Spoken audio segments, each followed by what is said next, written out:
Well, here is a really clever kitchen bet that you can play using an old wine bottle and a cork. Here's the challenge.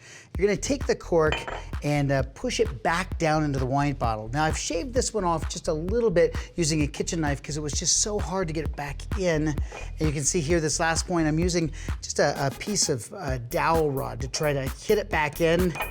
All right, let me do this. Bingo, in. Now the object is to get the cork out of the bottle any way you want.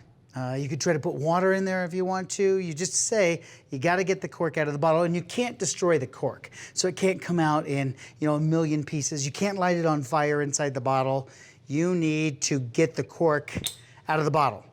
Well, here is one way to do it. Believe it or not, it's as simple as using a produce bag from the grocery store. You wanna put the bag into the bottle and blow a little air into it. So how can a plastic bag help you get the cork out? Well, you've got to just turn the whole thing upside down, right? So a little creativity. Now put the cork into the side of the plastic bag. Then we're going to use friction to help us a little bit grab onto the cork, and then we don't want that friction. We want the bag to actually slide through. So we're going to try to pull this back through, see if it can catch. Come on, catch. There it is. Oh, perfect. See how it caught?